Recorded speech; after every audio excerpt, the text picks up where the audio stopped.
ഇതിൽ ഏറ്റവും പ്രധാനപ്പെട്ട കാര്യം ഈ CJP തുടങ്ങി വെച്ച സമരം അവർ പോലും പ്രതീക്ഷിക്കുന്നതിനപ്പുറത്തേക്ക് അത് വളരുന്നു എന്നുള്ളതാണ് ഏറ്റവും പ്രധാനപ്പെട്ട കാര്യം. കാരണം അവർ ഇപ്പോൾ മില്യൺ കണക്കിന് ആളുകൾ അവരുടെ എക്സ് അക്കൗണ്ട് ഫോളോ ചെയ്തു എന്ന് കരുതി അത്രയും ആളുകൾ തെരുവിലിറങ്ങി സമരം ചെയ്യുന്ന അവർ പ്രതീക്ഷിച്ചിട്ടുണ്ടായില്ല.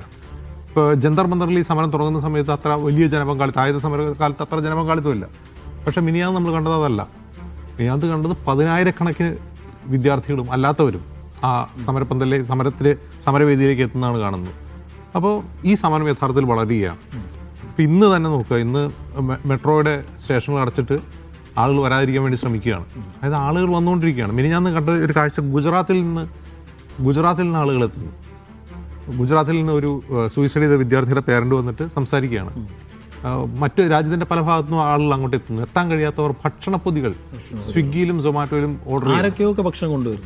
അതായത് ഈ രാജ്യത്ത് ഈ സമരത്തെ അനുകൂലമായൊരു സെന്റിമെന്റ്സ് ഉണ്ടെന്നുള്ള ഒരു ഉറപ്പാണ്. നമ്മൾ സോഷ്യൽ മീഡിയ എടുത്തു കഴിഞ്ഞാൽ ഈ സമരത്തെക്കുറിച്ചുള്ള റീൽസും കണ്ടന്റും മാത്രമേ നമ്മൾ കാണുന്നുള്ളൂ. അതേസമയം ഭരണകൂടം, BJP, സംഘപരിവാർ ഇതിനെ ഡിസ്ക്രെഡിറ്റ് ചെയ്യാൻ വേണ്ടി നടന്ന ശ്രമങ്ങൾ പരാജയപ്പെട്ടു പോവുകയാണ്. ഇന്ന് തന്നെ എൻ്റെ വാട്സപ്പിൽ സംഘി ഫോർവേഡുകൾ വന്നുകൊണ്ടിരിക്കുക. അത് പറയുന്നത് ഈ സമരത്തെ ബംഗ്ലാദേശ് ജമാഅത്തെ ഇസ്ലാമി പിന്തുണച്ചു എന്ന് പറഞ്ഞിട്ട് ഒരു വ്യാജ ലെറ്റർ ഹെഡൊക്കെ ഉണ്ടാക്കി പ്രചരിപ്പിക്കുന്നു. അത് ആരൊക്കെ ഷെയർ ചെയ്തിട്ടുണ്ട്, പ്രമുഖർ ആരൊക്കെ ഷെയർ ചെയ്തിട്ടുണ്ട്. അപ്പോൾ അതൊന്നും വിജയിക്കുന്നില്ല എന്ന് മാത്രമല്ല, ഭരണകൂടത്തിന് വിരുദ്ധമായ ഒരു സെന്റിമെന്റ്സ് രാജ്യം മുഴുവൻ പടർന്നുകൊണ്ടിരിക്കുകയാണ്. അത് CJP അല്ലെങ്കിൽ അഭിജിത് ദീപ്ക്ക് ഉദ്ദേശിച്ചതിനേക്കാൾ കൂടുതൽ ഈ സമരം വളരുന്നു. വളരുന്നു എന്ന തിരിച്ചറിവാണ് യഥാർത്ഥത്തിൽ കോൺഗ്രസ് ഇതിലേക്ക് ഇൻ ചെയ്യാനുള്ള ഒരു പ്രധാനപ്പെട്ട കാരണമായി ഞാൻ കരുതുന്നത്. ആ കറക്റ്റ് ടൈമിങ്ങും കറക്റ്റാണ്.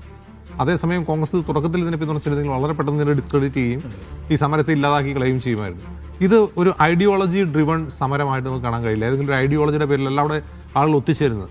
പ്രത്യേകിച്ചും ജെൻസി എന്ന് പറഞ്ഞാൽ 2000-ന് ശേഷം ജനിച്ച ആളുകളാണ് ഈ സമരത്തിൽ കാണുന്ന, നമ്മൾ ദൃശ്യങ്ങളിൽ കാണുന്ന ആളുകൾ പലരും. 2000-ന് ശേഷം ജനിച്ച ആളുകൾക്ക് ആർക്കും മോദി 2002 ഗുജറാത്ത് കലാപത്ത് നോക്കി നിന്നു എന്ന വിവരം അറിയാവുന്നവരല്ല. പക്ഷെ നമ്മൾ സമരത്തിൽ എന്താ കാണുന്നത്? 2+2 = 2002 എന്ന ബാനർ അവിടെ പ്രത്യക്ഷപ്പെടുന്നു. ഒന്ന് ആലോചിച്ച് നോക്കുക. അതായത് മില്ലനിയൽസ്, ഈ ഗുജറാത്ത് കലാപം നേരിട്ട് സാക്ഷികളായിരുന്ന മില്ലനിയൽസ് മറന്നുപോയൊരു കാര്യം ന്യൂജൻ ഓർക്കുന്നു. അവരത് പഴയ തലമുറയെ ഓർമ്മിപ്പിക്കുന്നു. എന്ന് മാത്രമല്ല, മോദിയെ ഒരു തരത്തിലും ഭയക്കുന്നില്ല ഈ സമരക്കാർ എന്നുള്ളതാണ് ഏറ്റവും പ്രധാനപ്പെട്ട കാര്യം. നമ്മൾ ഇതിനു മുമ്പ് പല സമരങ്ങളും കണ്ടിട്ടുണ്ട്.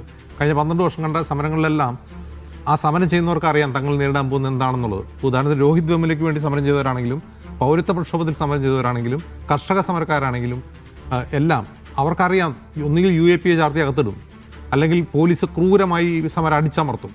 പക്ഷേ ഈ വിദ്യാർത്ഥികളിൽ നിന്ന് തല്ലുകൊള്ളുകയാണ്. ഇനിയും തല്ലിക്കോ എന്നാണ് അവർ പറയുന്നത്. ഭയം എന്ന് പറയുന്ന ഈ തലമുറയെ തൊടുന്നില്ല.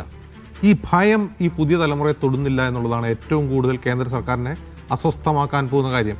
കാരണം അവർക്ക് ഭയമില്ലെങ്കിൽ രാജ്യം മുഴുവൻ ആ ഭയം നീങ്ങും. രാജ്യത്ത് ഇപ്പോൾ അടക്കി ഭരിക്കുന്നത് ഭയമാണെങ്കിൽ ആ ഭയം ഇല്ലാതാവുക എന്നുള്ളത് കേന്ദ്ര സർക്കാരിനെ സംബന്ധിച്ച് വലിയ ഭീഷണിയാണ്. അവിടെയാണ് ഇന്ന് രാഹുൽ ഗാന്ധി നടന്ന വാർത്താ സമ്മേളനത്തിൻ്റെ പ്രസക്തി.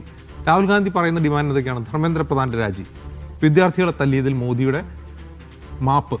ഇത് രണ്ടും നടക്കാൻ പോകുന്ന കാര്യമല്ല. അപ്പോൾ നടക്കാൻ പോകാത്ത ഒരു കാര്യം ഡിമാൻഡായിട്ട് ഉന്നയിക്കുന്നത് എന്തിനാണ്? കോൺഗ്രസ് അല്ലെങ്കിൽ രാഹുൽ ഗാന്ധിയെങ്കിലും ഈ സമരത്തെ ലോങ് റണ്ണിൽ നിലനിർത്താൻ ആഗ്രഹിക്കുന്നു. കാരണം ഈ രണ്ട് കാര്യം നടക്കില്ല. ധർമ്മേന്ദ്ര പ്രധാൻ രാജിവെക്കില്ല. എന്തുകൊണ്ട് രാജിവെക്കില്ല? ഇപ്പോൾ പാർലമെന്റിൽ ചർച്ച ചെയ്യാമെന്ന് പറയുന്നത് ഒന്ന് ഡിഫ്യൂസ് ചെയ്യാൻ വേണ്ടിയാണ്.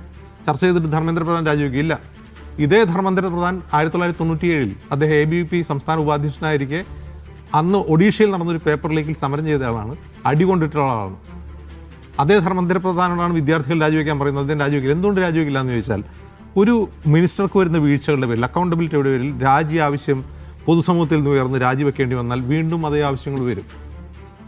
വിദ്യാർത്ഥികളെ തല്ലി ചതച്ചതിൻ്റെ പേരിൽ പ്രധാനമന്ത്രി മാപ്പ് പറയണമെന്ന് പറഞ്ഞാൽ പിന്നെ പ്രധാനമന്ത്രി മാപ്പ് പറയാൻ തന്നെ നേരം ഉണ്ടാവുള്ളൂ. അതുകൊണ്ട് പൊതുജന സമ്മർദ്ദത്തിൻ്റെ ഭാഗമായി സർക്കാർ ഒരു നടപടിയും സ്വീകരിക്കില്ല. അത് ഒരു ഈഗോയിസ്റ്റിക് ആയിട്ടുള്ള ഭരണകൂടത്തിൻ്റെ കൂടി പ്രശ്നമാണ്. അവരത് അനുവദിക്കില്ല. ഈ ഡിമാൻഡുകളിൽ ഏതെങ്കിലും ഒന്ന് കേന്ദ്ര സർക്കാരിന് വഴങ്ങേണ്ടി വന്നാൽ ഇനി വരാൻ പോകുന്ന സമരങ്ങളുടെ ഒരു വേലിയേറ്റമായിരിക്കുമെന്ന് കേന്ദ്ര സർക്കാർ ഭയക്കുന്നുണ്ട്. അതുകൊണ്ട് അവരതിന് വഴങ്ങില്ല. അവിടെയാണ് കോൺഗ്രസ് എന്ത് ചെയ്യുന്നത്? അസാധ്യമായ 2 ഡിമാൻഡുകൾ കേന്ദ്ര സർക്കാരിന് മുന്നിൽ വയ്ക്കുന്നത്. ഇതിൽ രാഹുൽ ഗാന്ധിക്ക് അതിൽ കൃത്യമായൊരു പ്ലാനുണ്ട്. ഈ സമരം എങ്ങനെ മുന്നോട്ട് കൊണ്ടുവന്ന പ്ലാൻ ഉണ്ടാകും. പക്ഷേ കോൺഗ്രസ് എന്ന് പറയുന്ന സംഘടനയുടെ ശരീരം അതിനോട് എത്രമാത്രം സഹകരിക്കും എന്ന് സംശയം ഉണർത്തുന്നതാണ് ഇന്നലെ നമ്മൾ കണ്ട ചില ദൃശ്യങ്ങൾ. 2 മുഖ്യമന്ത്രിമാർ ഇന്നലെ സമരത്തിൽ പങ്കെടുത്തു. ഒന്ന് VD സതീശനും ഒന്ന് DK ശിവകുമാറും. VD സതീശൻ എന്ന് പറയുന്ന കേരളത്തിൻ്റെ മുഖ്യമന്ത്രി. കേരളം ഈ സമരത്തിന് രാഷ്ട്രീയ ഭേദമന്യേ സപ്പോർട്ടാണ്. ഒരുപക്ഷെ ABVP പോലും ഇപ്പോൾ സപ്പോർട്ട് ചെയ്യുന്നു ഈ സമരത്തെ എന്നാണ് നമ്മളിപ്പോൾ ഏറ്റവും ഒടുവിൽ വരുന്ന വാർത്തകൾ.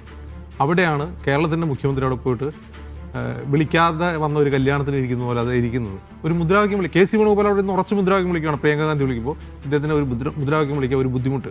അത് കേന്ദ്രത്തെ പലോസരപ്പെടുത്തേണ്ടതില്ല. ഞാനിവിടെ മുഖ്യമന്ത്രിയായത് കേരളത്തിൻ്റെ ഭാവി ശോഭനമാക്കാൻ വേണ്ടിയാണ്, പുതിയ പദ്ധതികൾ കൊണ്ടുവരാൻ വേണ്ടിയാണ്, പോർട്ട് സിറ്റി ഉണ്ടാക്കാൻ വേണ്ടിയാണ്. അതിന് കേന്ദ്രത്തിൻ്റെ സഹകരണം ആവശ്യമാണ്. അത് അവരെ പിണങ്ങിക്കഴിഞ്ഞാൽ തൻ്റെ പ്ലാനുകൾ നടക്കില്ല എന്നാണ് വി ഡി സതീശൻ കരുതുന്നത്. വി ഡി സതീശൻ ഒരു കാര്യം മനസ്സിലാക്കണം. വി ഡി സതീശന് ക്രെഡിറ്റ് കിട്ടുന്ന രീതിയിൽ കേരളത്തിൽ എന്തെങ്കിലും പുതിയ പ്രൊജക്റ്റ് വരിക, കേരളത്തിലേക്ക് സ്വകാര്യ നിക്ഷേപമോ വിദേശ നിക്ഷേപമോ വരിക, കേരളത്തിൽ ജോലി സാധ്യത ഉണ്ടാവുക എന്നുള്ളത് മോദി സർക്കാരോ കേന്ദ്രമോ ആഗ്രഹിക്കുന്ന കാര്യമേ അല്ല. അങ്ങനെ അദ്ദേഹം കരുതുന്നുണ്ടെങ്കിൽ മോദിയുടെ സഹകരണത്തോടെ, കേന്ദ്ര സഹകരണത്തോടെ കേരളത്തെ അങ്ങ് മാറ്റിക്കളയാം എന്നാണ് അദ്ദേഹം വിചാരിക്കുന്നതെങ്കിൽ അത് നടക്കുന്ന കാര്യമല്ല. അങ്ങനെയൊന്നും വി ഡി സതീശൻ എന്തെങ്കിലും ക്രെഡിറ്റ് കിട്ടുന്ന രീതിയിൽ, അല്ലെങ്കിൽ അദ്ദേഹത്തിന് ഈ നാട്ടിൽ എന്തെങ്കിലും മാറ്റം ഉണ്ടാക്കുന്ന രീതിയിൽ ഇവിടെ എന്തോ സംഭവം കൊണ്ടുവരാം. എനിക്കൊരു അതിൽ വിയോജിപ്പുള്ളത്, വി ഡി സതീശൻ കേന്ദ്രത്തിനെതിരെ പ്രതിഷേധിക്കേണ്ട എന്ന് വിചാരിച്ചിട്ടായിരിക്കും അങ്ങനെ അവിടെ നിന്നിട്ടുണ്ടാവുക. അതായിരിക്കും അദ്ദേഹത്തിൻ്റെ ഉദ്ദേശം. അതല്ല, എനിക്ക് തോന്നിയൊരു കാര്യം, ഇന്നലെ ഇവരെല്ലാം മറ്റെന്തൊക്കെ കാരണം പറഞ്ഞാണ് ഡൽഹിയിലേക്ക് വിളിപ്പിച്ചത്. അതാണ് ചോദിക്കുന്നത്. അതല്ല, നമുക്ക് പ്രധാനമന്ത്രിയുടെ ഓഫീസിൽ പോയി സമരം ചെയ്യാനാണ് എന്ന് പറഞ്ഞ് രാഹുൽ ഗാന്ധി വിളിച്ചിരുന്നെങ്കിൽ ആ എം പിമാരുൾപ്പെടെ എത്ര പേർ അവിടെ ഉണ്ടാവുമായിരുന്നു, വി ഡി സതീശൻ അവിടെ പോകുമായിരുന്നു എന്നുള്ള കാര്യത്തിൽ എനിക്ക് സംശയമുണ്ട്. അപ്പോൾ രാഹുൽ ഗാന്ധിക്ക് തൻ്റെ പാർട്ടിയുടെ സംഘടനാ ശരീരത്തിൽ തന്നെ അത്ര വിശ്വാസമില്ല. അതുകൊണ്ടാണ് ഒരു ചതിയിലൂടെ അവരെ ആ പ്രക്ഷോഭ ഇതിലേക്ക് കൊണ്ടുവരേണ്ടതെന്നാണ് ഞാൻ വിചാരിക്കുന്നത്. അതിനുശേഷം വി ഡി സതീശൻ ഒരു വാർത്താക്കുറിപ്പ് രാത്രി ഇറക്കിയായിരുന്നു കേട്ടോ. അത് വലിയ കാര്യമായിപ്പോയി, വലിയ സംഭവമായിപ്പോയി. ഇന്ന് നടന്ന വാർത്താ സമ്മേളനത്തിൽ അദ്ദേഹം തുടക്കത്തിൽ പറഞ്ഞിരുന്നു, പക്ഷെ അതിൽ സ്റ്റിക്ക് ഓൺ ചെയ്തില്ല, അതിനെക്കുറിച്ച് സംസാരിക്കുന്നില്ല, അതിനെക്കുറിച്ച് രോഷമൊന്നും അദ്ദേഹത്തിന് കാണുന്നില്ല. ഒരു മനുഷ്യൻ്റെ പ്രസ്താവനയിലല്ല സാജു അയാളുടെ ഉള്ളിലുള്ള നിലപാട് പുറത്തു വരിക, അതായത് വരുന്ന ഇമോഷനിലാണ്. ആ ഇമോഷനൊന്നും സതീശൻ്റെ വാക്കുകൾ ഉണ്ടായിരുന്നില്ല. ഇന്നലെയും അത് കണ്ടില്ല. അതുപോട്ടെ, നമ്മുടെ വിഷയം അതല്ല. കോൺഗ്രസിന് ഈ സമരം മുന്നോട്ട് കൊണ്ടുപോകാൻ സാധിക്കുമെന്നുള്ളതാണ്. ഈ സമരം മുന്നോട്ട് കൊണ്ടുപോകാൻ കോൺഗ്രസ് ആയിരിക്കില്ല. കോൺഗ്രസ് യഥാർത്ഥത്തിൽ നിലപാട് സ്വീകരിച്ചിട്ടുണ്ട്. അതിൻ്റെ ഒരു പൊളിറ്റിക്കൽ ഫ്ലാഗ്ഷിപ്പ് അവർ ഏറ്റെടുക്കുന്നുണ്ട്. പക്ഷേ ഈ സമരത്തിൻ്റെ ട്രാജക്ടറി വേറെ രീതിയിലായിരിക്കും പോവുക എന്നാണ് ഞാൻ കരുതുന്നത്. കാരണം ഈ സമരം ചെയ്യുന്നത് യഥാർത്ഥത്തിൽ BJPയുടെ വോട്ട് ബാങ്ക് കൂടിയാണ്. BJPക്ക് വോട്ട് ചെയ്യുന്ന കുടുംബങ്ങളിൽ നിന്നുള്ള കുട്ടികളാണ് ഇന്നലെ വന്നിട്ട് സമരം ചെയ്യുന്നതിൽ പലരും, അടികൊണ്ടുന്നവരിൽ പലരും.